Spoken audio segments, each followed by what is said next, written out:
Hi, welcome to Meta Interview with Klara Kopi. Today I'm here with Clarian, one of the co-creators of Tamago. We're going to have a lot of fun in this interview. Awesome. Hi, Clarian, how are you?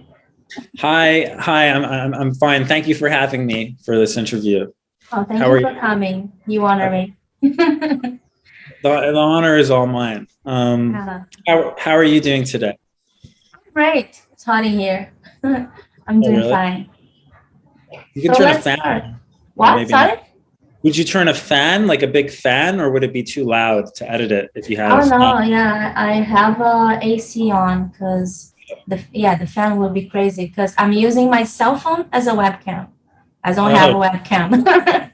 So it catches all the sounds that I have around me. Oh, fancy. I like it. Okay. So let's start. So first things first, please tell us a bit about your background. Where did you come from? Remarkable events in your life, your career choices, anything you feel that led you to where you are today? That's quite a loaded question, Clara. I'm sorry, I can break it up. Where did you come from? Your background. Tell us what you used to tell people. Yeah. Feel comfortable. Okay. I was born in outer space with a monkey in my face, and those are lyrics for the song. So I'm from Canada, from Montreal, in Canada. Yeah. And then I also grew up in New York. So, so I've kind of like a Canada and in the United States back and forth when I was a kid. And then when I was about 21 years old, I started traveling for a living, working at studios, working for artists, working at festivals, a lot of stuff in music, and did that kind of stuff for a while. So I did that for about 12 years, and I lived in a lot of different places. You know, I lived in Berlin, Chicago, LA. I spent a lot of time living in Mexico, and then traveling in South America, going in Asia, all the continents that I was very fortunate to spend those years traveling. And because of that, I never really identified, I kind of lost the plot in terms of how do I feel like my identification of where I come from? Because I was so much more focused. I've always been more focused on where I am and where I'm going has always been more interesting to me than where I'm from, if that makes sense. So yeah, totally. Yeah. Well, that seems like awesome. It must be like a dream, traveling all this time and meeting all these different cultures. Did it have an effect on your production as a musician? Yeah, definitely.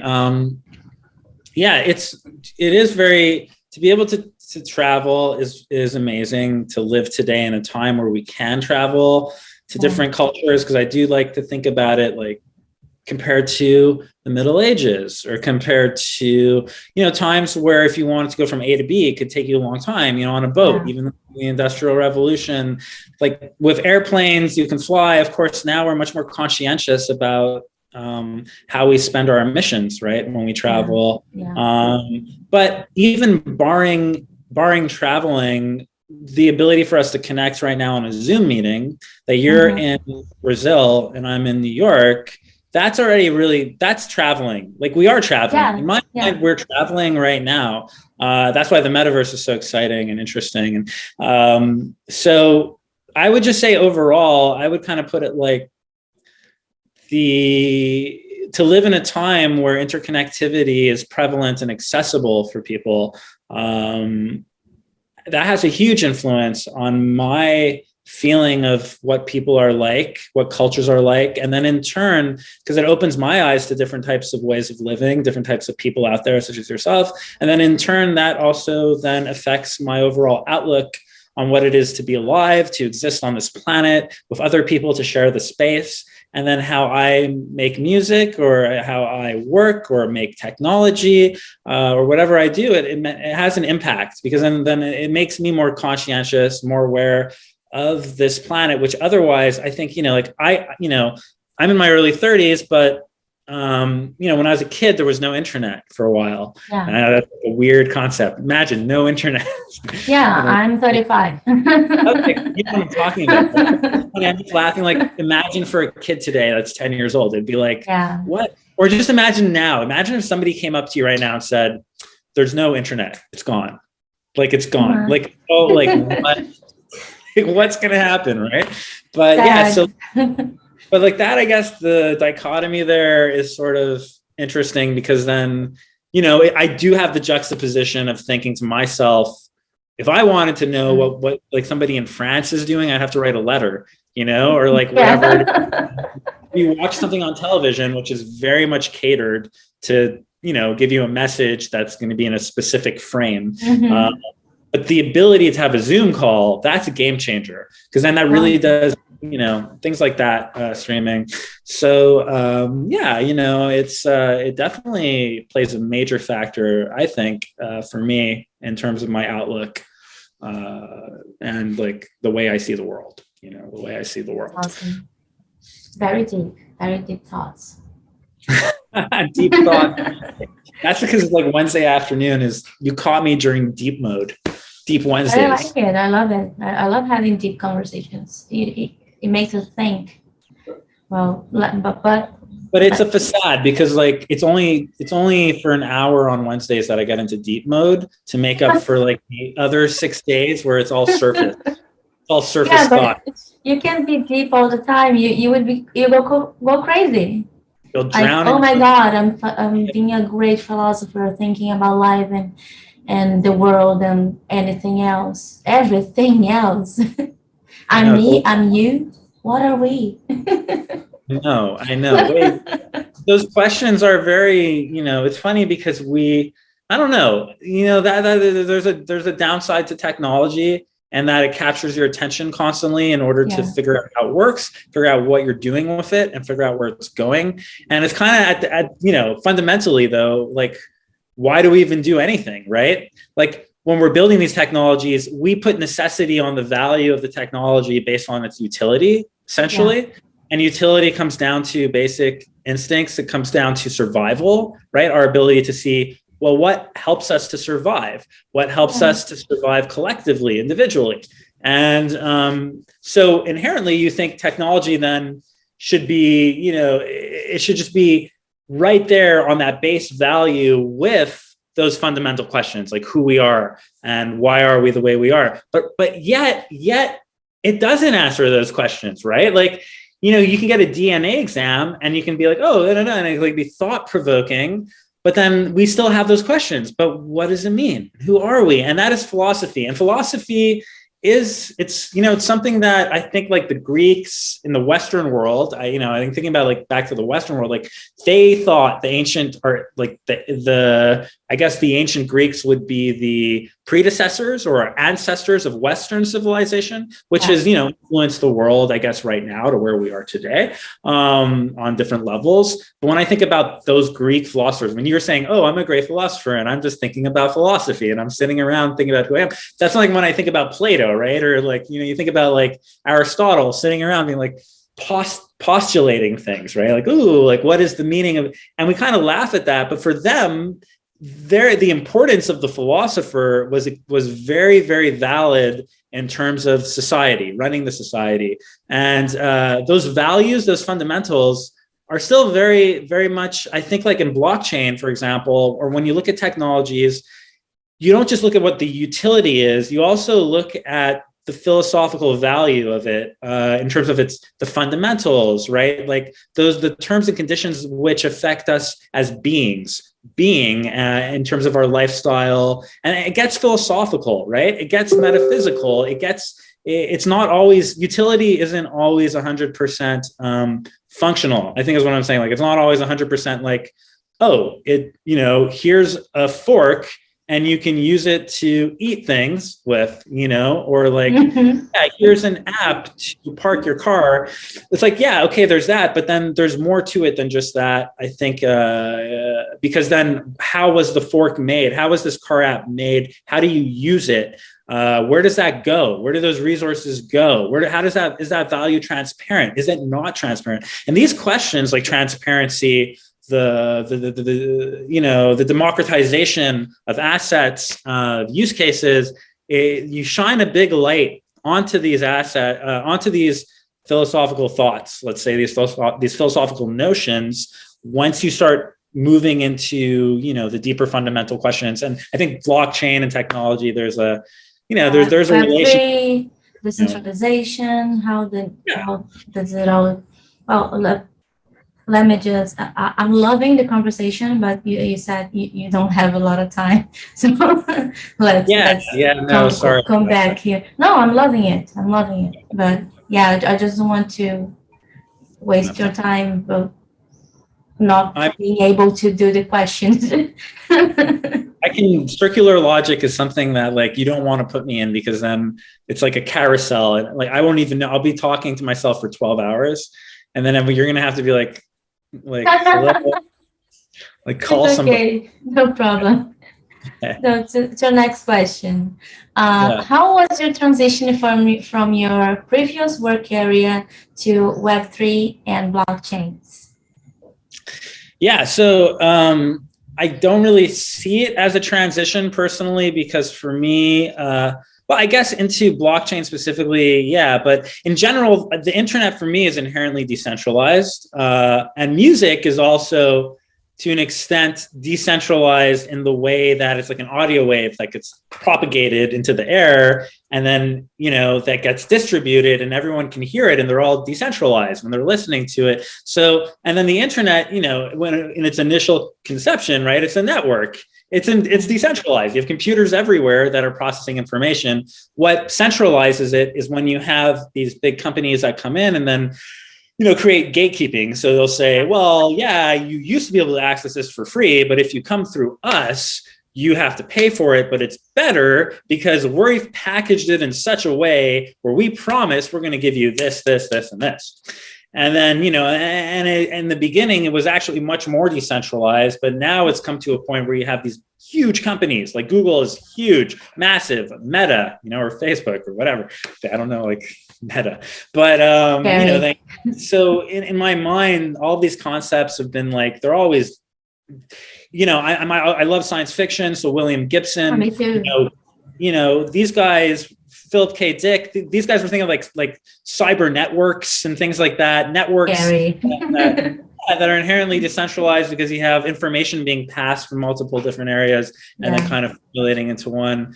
Me working in music, it's also very cyberpunk. The stuff that I make is pretty electronic. The things that I'm into is pretty weird and underground personally in terms of music spaces. Also, like, share a lot of the fundamentals. Those fundamentals are, privacy protection, interoperability, transmission of data in ways that can like kind of surface through weird kind of areas and produce different types of results that people can then take and use in different communities. The way that the music industry, when we talk about community, it's really interesting because community is one of these words that you hear a lot in the blockchain space. People are always like community.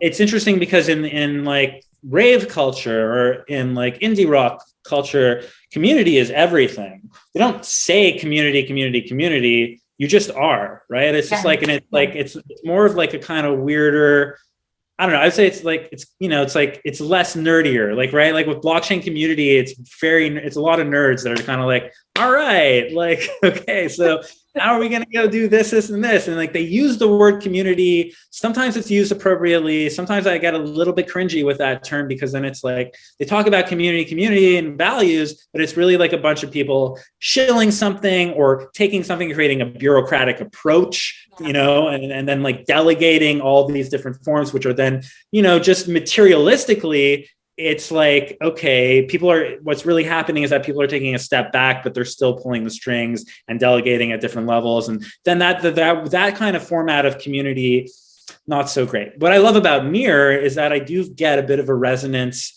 of a community vibe that's like dorky, but honest. And like, really, you can tell that there's some people in there that really do want to have this decentralized, that's true to these values. And are resisting the pull, because there's going to be a pull no matter what. The second you're worth millions or billions of dollars, you're going to have lawyers up the wazoo being like, all right, time to do this, time to do that, time to do that. And of course you have to, like, you know, if you want to be adopted on a mass level, you need to be considerate of the fact that now you're treading in a different type of ocean or a different type of jungle that you were in before. So you have to adapt, but at the same time, you have to be careful of the traps. So yeah, community. And to answer your question, it's kind of like, for me, yeah, like there's really no transition. Like it's all sort of, for me, part of the same fundamentals. And what I really care about is not the branding of the labels. I'm not much for like the labels and the terminologies, but really, what are we doing and who am I working with? Like, who are the people that I'm working with and what are we doing?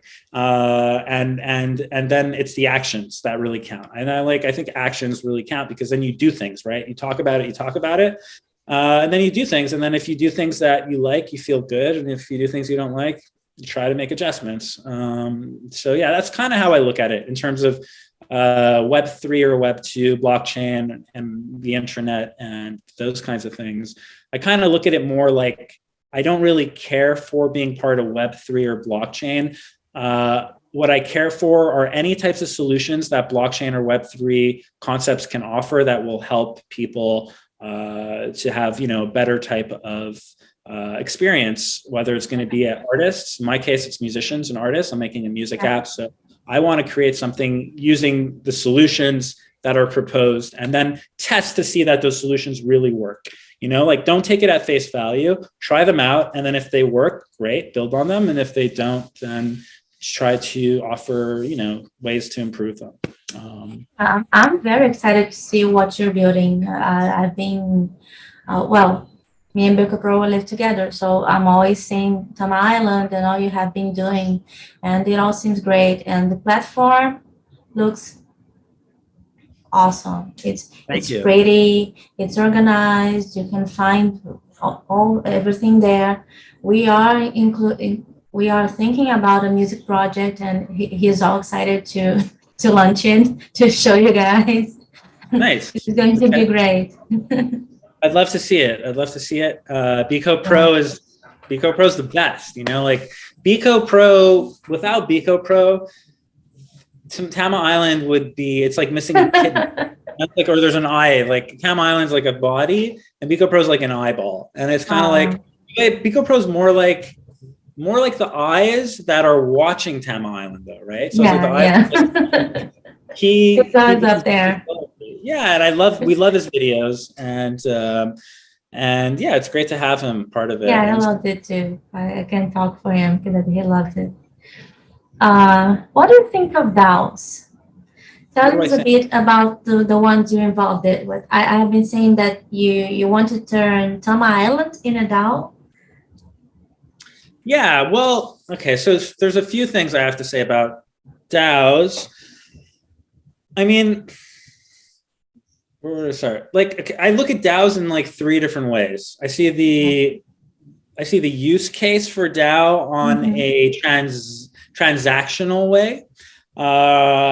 And then I see, because that it has this transactional way, like as a multi-sig wallet, essentially. So because you have this ability to have multiple people that are then assigned onto a signature wallet in which you can see exactly where the tokens are coming and then make propositions as to what you want to do with that. What you do is you create a system that's transparent and a way to decentralize a bank account, right? So I see like it's like a decentralized bank account, and it's very, very interesting. Like, it sounds, maybe from, if you haven't used a DAO before, or you're not sure about what that stuff is, it might sound like, okay, so you just have a bunch of people sharing a bank account. Like, what's the big deal? But when you actually start to use it, and then you have to engage with other people, and then you realize the power to actually engage with the community, to reflect what's happening, to have proposals come in, to build a community around DAOs, it gets very interesting. It does get really interesting on that level, because then you think to yourself, well, it's more than just a multi-sig wallet. The potential with DAOs can go into all types of governance. You know, it can be an outreach into, you know, political. It can go into law. It can go into many different facets, for good and for bad, though, right? It's just a tool at the end of the day. So yeah, there's things that I like about it, and then things that are like, but it's a tool. At the end of the day, I think DAOs are still in. They kind of blew up because it's like tech. You know, you got like a term, and then people start to catch on. You have an interesting technology, it's useful, and then boom, it explodes. Like NFTs, everyone like NFTs. Last year it was NFTs. This year it's DAOs, right? It's like DAOs. Yeah. And people like are making DAOs for NFTs, you know, like NFT DAO. But yeah, I mean, yeah, you know, I'm not a DAO evangelist, but I do see the benefit in using a DAO for community engagement as well as to decentralize funds for projects, which is very useful for many different things, you know? And so that's what we're doing. So for Tama Island, I like the idea, and this is the thing also with Tamago, I want things to be as decentral as possible, right? Like I want to remove myself as much as I can, remove any of the founders, any of the members we should always continue to reduce our ability to sway any kind of majority of actions from the most smallest level to the largest level. That's the idea.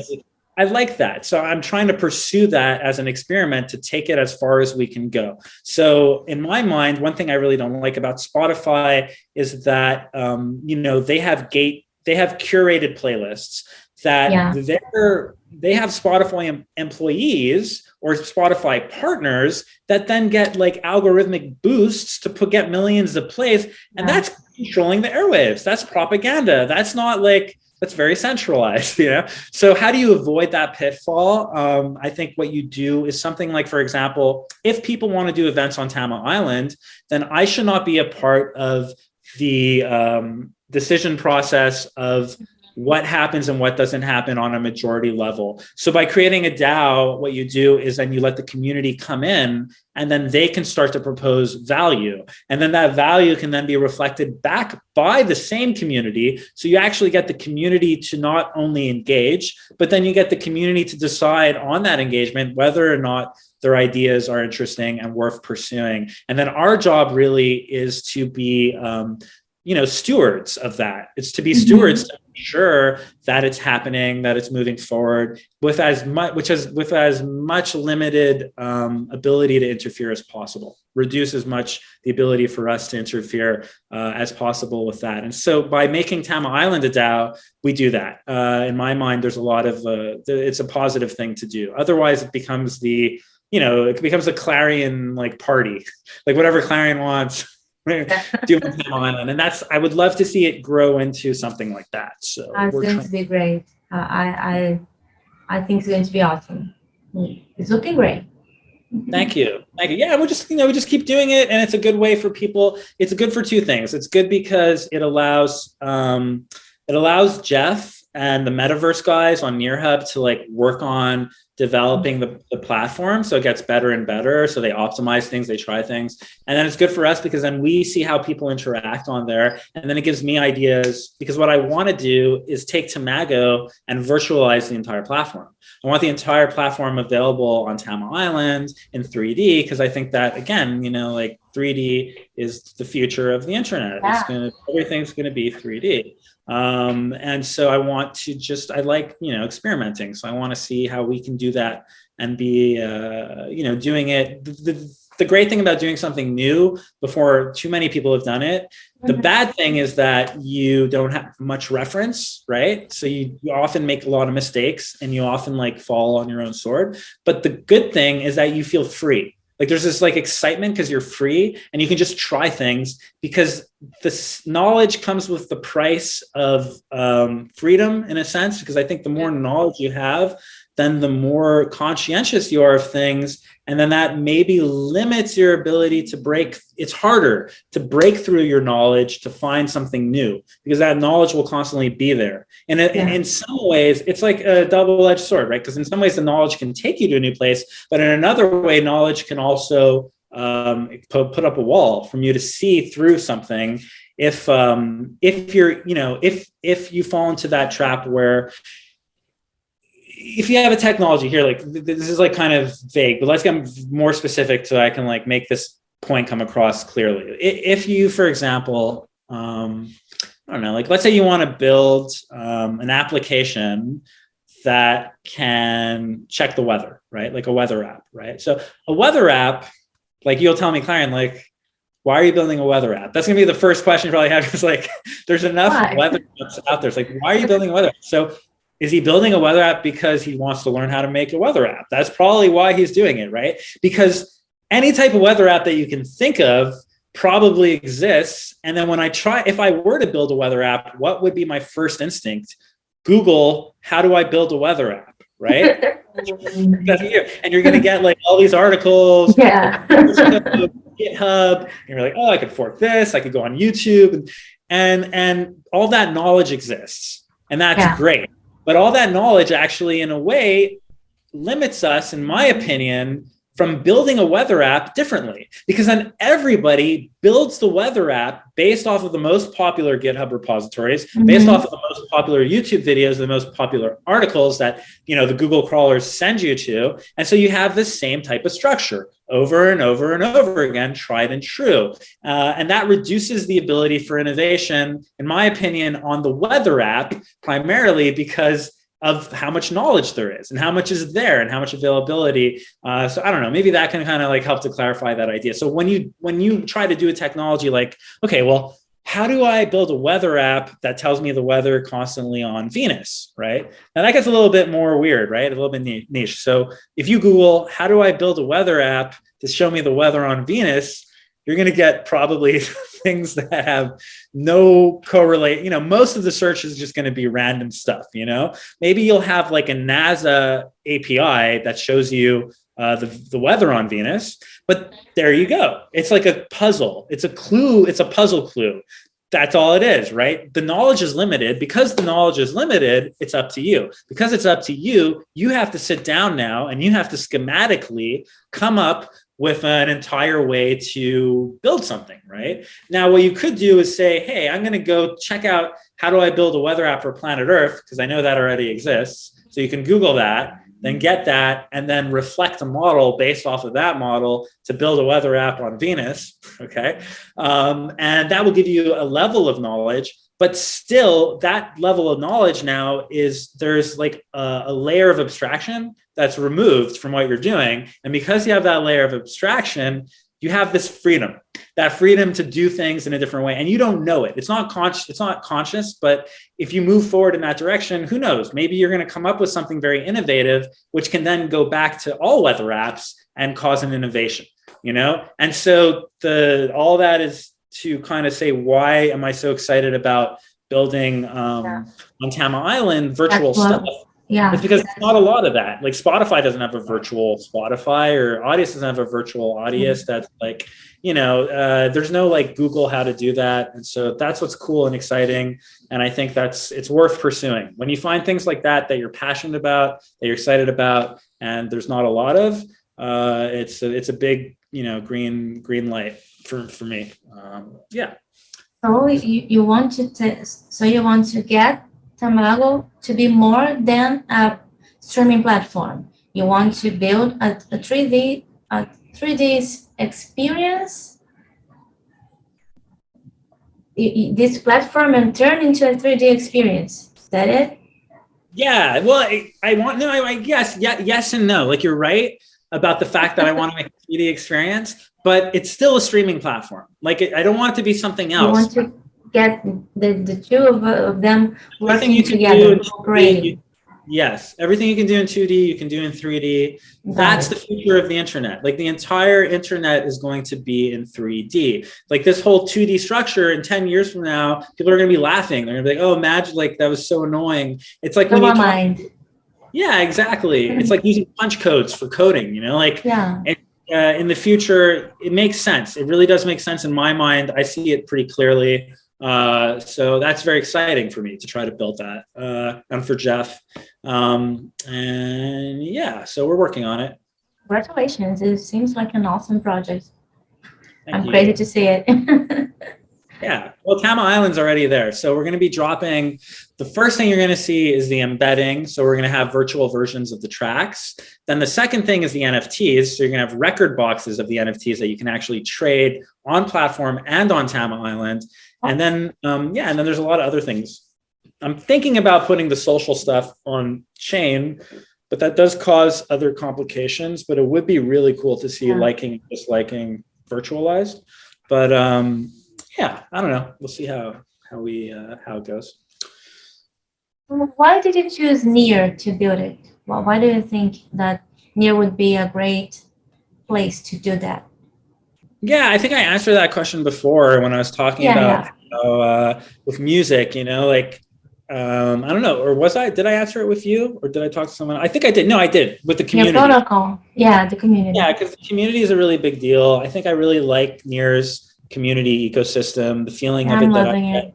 Yeah, and the people who kind of the stewards behind it, like you can tell there's a genuine, at least on the like on the foundation side of things. I haven't met everybody, but like a few of the people that have helped Tamago to push the project, like the Human Guild.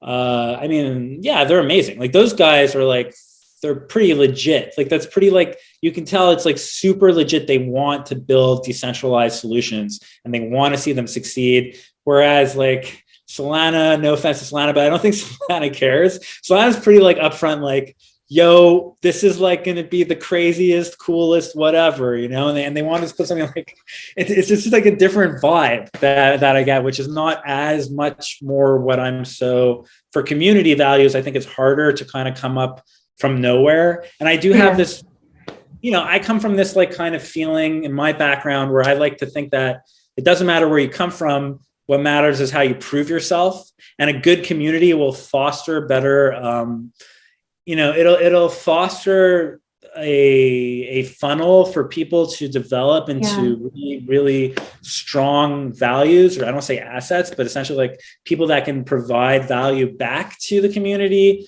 If you remove this, like, like stigmas, like, oh, where do you come from? Or like, no, bro, like how many Bitcoins do you have or whatever, but instead it's more like, okay, you say you have this idea, write it out, put it out there. Now let's see how it goes. And then, if 6 months later, hey, this person's done a great job. This person's like being consistent. The community is benefiting from it.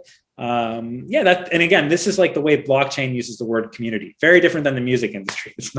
There's no real focus like that. It's interesting how that works. But I like that. I think that Near really does have that. And then the technology is awesome, like carbon neutral, fast transactions, sharding, the developer fee, the gas fees, the guys behind it, the wallet. Thank you, low gas fee. Exactly. We can actually create things. Staking, it's great. It's great. Near's I'm really happy that I think it's a perfect solution to work with. It's a no-brainer to work with Near than to work with like PayPal or a bank. And it's a no-brainer to work with Near than to work with like Ethereum, in my opinion. So, yeah. And what are your plans? What are your thoughts on the metaverse? How do you think having a space on the metaverse is making Tamago reach its objectives sooner? Or how do you feel that this makes everything go together in a better way? Yeah, well, so with the metaverse, really, what the metaverse provides for people is two things, in my opinion. It's accessibility and community. Those are the two things that I see the real value. So a music application is really derived off of community. Music application thrives off of community, because without community, you just have like an empty shell. And when I talk about community now, it's a different way. Now we're going back to the music way of thinking about community, not the blockchain way. So what that really means is the culture, the art, right? Like the paintings you have behind you, like that's the culture. Like when I look at those graffiti paintings, each painting I look at has predominantly a lot of different features and things that if you're not part of the urban culture or you're not privy to those things, it'll go right past you, right? Like the scope of the work, the feeling of it, the color choices, the way that the angle of like the font, the structure of it. When you see that stuff, the message, like what's the message behind it? You know, is it violent? Is it like intense? You know, is it like supposed to be brutal, or is it supposed to be in your face territorial? Right? These things could mean nothing to people who aren't part of the culture. They'll have no idea. Right? Like a librarian who's been studying like some kind of like strange types of writing from a weird ancient civilization, look at a graffiti and go, all right, I don't know, like whatever. But vice versa, probably for a graffiti person there. But the culture matters again, because without the culture, there's nothing. And so what the metaverse provides is it provides an opportunity to foster community, because all of a sudden, you know, if you do events are a really big way, for example, to build community. And I love IRL events. And I also love, you know, virtual events. And so why limit if you're going to be in Brazil and I'm going to be in New York and we're doing an event in New York or we're doing an event in Brazil? Like, why not have an ability for people to still attend those events, right? If you're going to have a record store and you want to set up a record store in real life, why not set up a record store in the metaverse too? And you have people come into your, and they can be anywhere. All of a sudden, that real estate that you purchased, the value of that real estate, it goes up so much more in its utility compared to a traditional physical piece of real estate that you buy, because it's not mobile, it's stationary, and it can't, you know, you can't access it. Now, maybe with AR, you have some ways to kind of find a beneficial way to transverse that. But putting in the metaverse is a no-brainer, because then anybody from all over the world can go to your store, right? And that kind of value is priceless. And that for music also, it's very important. So community and accessibility. Accessibility is also very important. And I think for me, that's pretty important. I'm like excited to develop that more and work on it. Yeah. I was going to ask what you're working on now, but you said a bunch of, you can tell me, but you already told us a lot of spoilers about what's coming related to Tamago and Tama Island, but please. Yeah. Yeah, no, totally. So what we want to do for the next 6 to 8 months is just develop the community, develop the application, get feedback, keep working on it. You know, we're dropping NFTs, we're dropping the Near wallet, that's coming up next. Tipping, the ability to tip, the ability to make NFTs. And then on the feature side, playlists we're looking at, and then more discovery development. And then on the event side, we're looking at doing a few, I don't think spoilers. Now I don't want to say anything, but we have really, really exciting events that we're working on, bringing on some really cool artists, because by bringing on artists that you love, that have communities that belong to the artists, like fans, it makes a really big difference, because if you choose artists that really care about community building, artists that have been around for a while and they don't have to care about community building in the sense where it's not like, oh, are they really articulate and are they able to go out and talk to people? When I say that, what I mean is artists that have authenticity, which you notice right away, because you're like, this artist has been around for 20 years or 10 years or even a couple of years, or they're brand new, but there's something so honest and so important about what they're doing and so consistent that it's developed a world around it of people. And what's really cool about artists, if you kind of think about them, you can think about it in terms of mass. Like they're a planet, and then their mass is based off of that authenticity and what they attract, the debris in outer space that kind of surrounds that mass. It's like the fanship that kind of comes, and then the quality. Yeah, exactly. So but then you have the quality of fanship, right? Because you have artificial zones, right? You have these artificial zones where you'll have people that just blow up an Instagram, or you blow it up. It's really easy. If I wanted to, we could blow up the Tamago Twitter to 50,000 and have crappy bots on there and whatever. And it sucks, nobody wants that. but that's like the artificial blow up. But you have the organic blow up of artists that do it in a way where it's like based off of what they're doing. And that, if you can connect into that world and really prove to those artists, prove to the communities around those artists, those festivals, those record labels, those publishers, those licensors, show them that you're doing something that fundamentally aligns with what they're doing and why it's beneficial for them, why it would be beneficial for you, why it would be beneficial for their fans. That's how you build a community that's really powerful and that can really do things that can move the needle in a way that I don't think, by going down the EDM route and getting like a huge big name and then just like coming out with a press release can give you personally. I'm not going to say who, I'm not trying to drop any names. I'm not saying, but yeah. So, I mean, look, that's our attitude. And maybe you can say it's juvenile, but I think it's dope AF. And then finally, yeah, so we're still focusing on things that have relevance in terms of getting visibility out there, like building up Tamago, getting it like in the spotlight, and making people excited, but making people excited with communities of authenticity. Then you're going to get more interesting people like you and Becopro. It's going to make better conversations, better ideas. It's going to feel better. So that's what we're looking at doing: more events, virtual events, real events, and then building the app. That's what we're working on. We're dying to see your future Metaverse events. And just one few last words. What legacy would you like to leave for future creatives and builders, people who want to venture into this new world, brave new world? What would I what would I say? What legacy? What would you like to leave to these people so they can build better things in the future?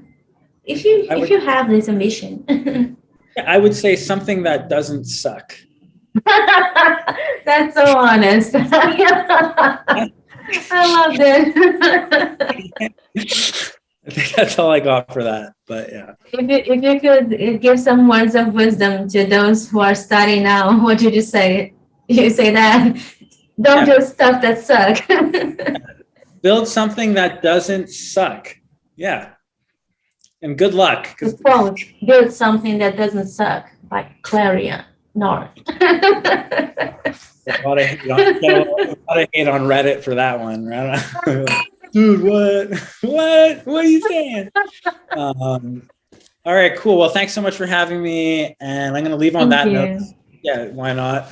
Gotta go. I'm kind of late, but I really enjoyed talking. No problem. Thank you so much. Okay. Thank you for your time. You too. Okay. Bye. See you on Tama Island. Yes. Bye. Bye. Okay.